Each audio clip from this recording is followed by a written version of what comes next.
Hey everyone, Rajee Narinesingh here, coming to you from my very humble home in South Florida, USA. I'm a trans activist, author, mystic, actress, reality TV personality. I know. I'm a lot of things. I'm also a proud transgender American multiracial woman of color. And it took me many years to get here. Didn't happen overnight. Well, you see, for many LGBTQ people, we deal with guilt and shame because of who we are. When you have your family telling you who you are and what you feel is wrong, your community telling you you're wrong, the world telling you you're wrong, there are feelings and oftentimes really deep seated feelings of guilt and shame for being what you are or who you are. And so I remember, oh my God, getting out of high school. And I'm not going to tell you what year that was because you never ask a lady how old she is. But I've been here for a while. And I remember in those days, the gay clubs were very, very inconspicuous. They were very secretive. A lot of them were like on side streets with one little door, no lights or big signs, anything like that. Very, very secretive. You almost felt like you had to hide, and sneak to go to these places. And my first gay club, oh my God, I was probably 18 or 19. And my friend Brian, we've been friends for many years. We're still friends to this day. We became friends in junior high school. So we basically grew up together. But at that time, he was the daring one. He would always get me to do things.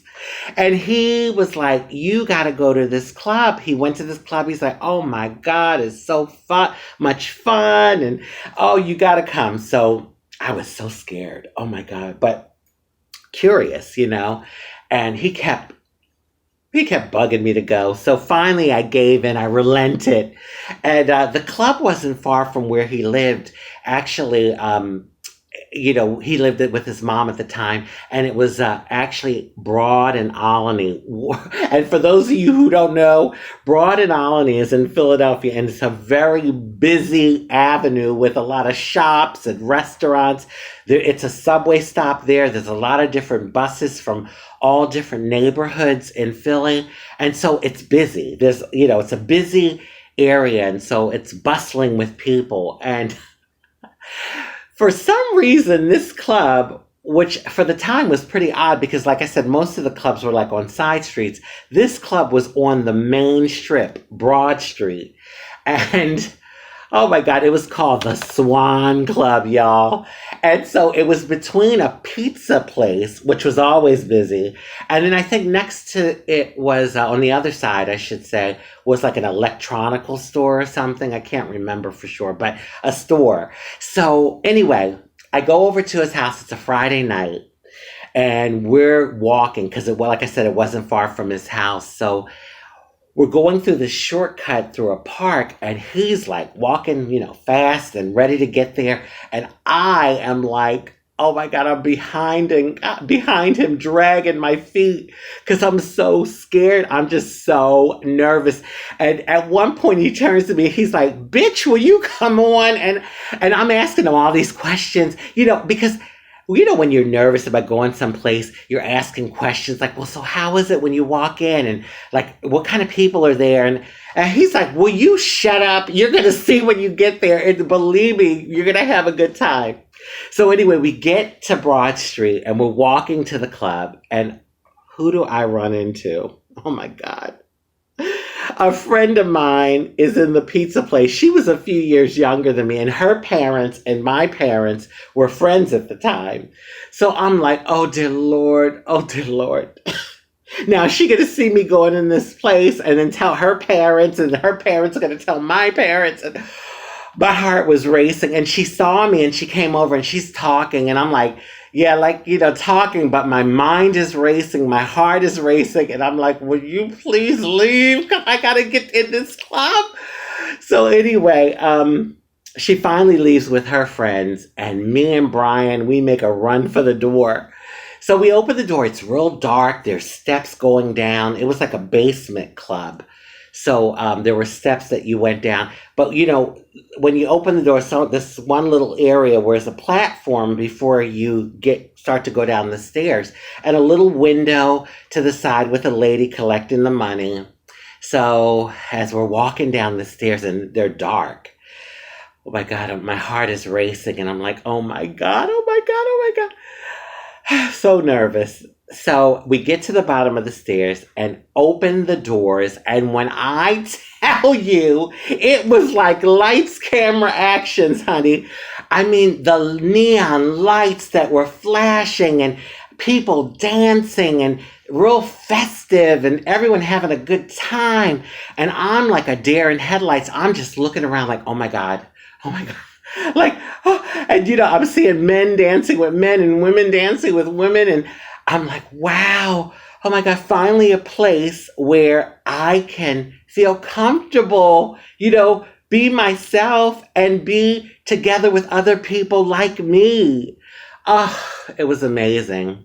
And needless to say, that was the beginning of many years of going to the club. Well, see, too, back then, a lot of LGBTQ people, that's where they went to get what we call our life. Because, there wasn't any internet then. And so people really went to the club for a sense of community and unity and feeling like you could have a place to go where you could truly be yourself without being judged. And so that was where it was at. And, the saying was, are you going to get your life this weekend? Which meant, are you going to the club? Because, that's where we went to connect with other people like ourselves. And so anyway, I remember my first Pride. Oh my God, I was probably 23. And it was one of the biggest ones. It was the New York Gay Pride. I went with Brian and some other friends. And when I tell you, oh my God, thousands and thousands of LGBTQ people, beautiful parade and festive atmosphere. And, but at the same time, it was a bit overwhelming for me, But it was just, wonderful and overwhelming at the same time. You get it? And so after that, probably about a year or two after, it was the DC Pride. That was just as fabulous. And so as the years have gone along, I've attended many prides, a lot of them here in South Florida.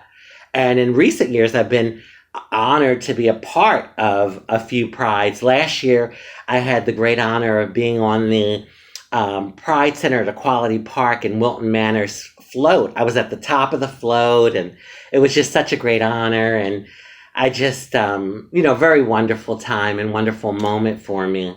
So as the years have gone along, I feel like slowly but surely the guilt and the shame has chipped away.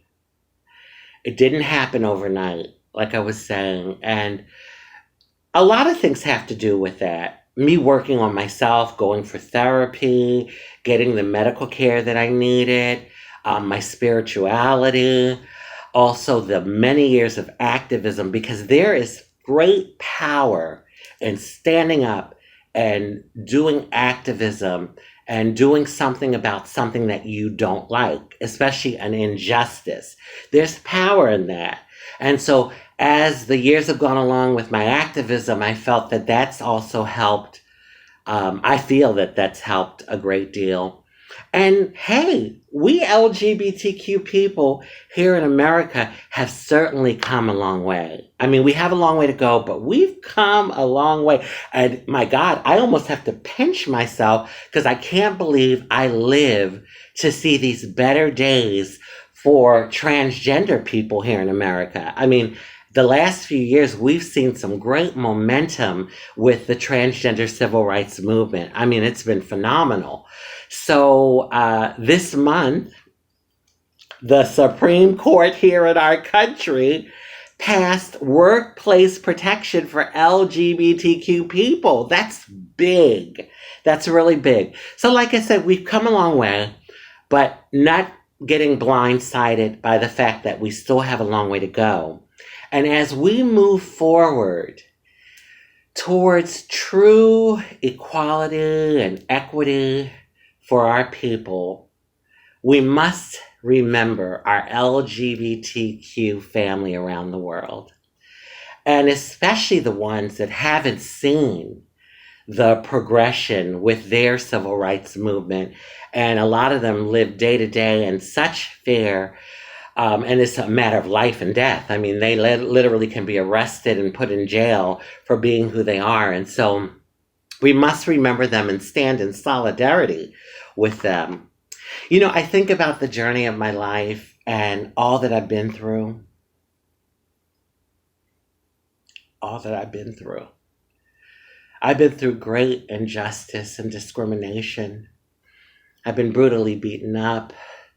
I've worked at a job where I couldn't use the bathroom and sat holding my pee for hours because I couldn't use the ladies' room.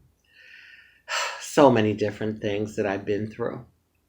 But you know, in this moment, it kind of makes all of those things that I've been through kind of makes it worth it for what I'm seeing has happened now for LGBTQ people, and especially for trans people.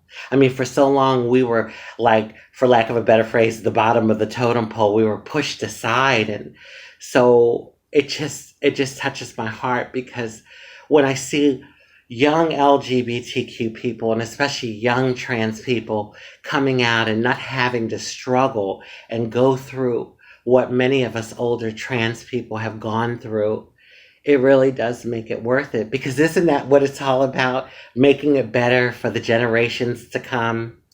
And God, I'm so thankful. Thank you, God, that I'm here to enjoy some of it. Because many of us didn't live to see these days, and we certainly stand on their shoulders. Many of us died in the fight. And so on that note, I just want to wish everyone love, peace, happiness, good health, prosperity, and many wonderful blessings. And also, happy Pride! Mwah!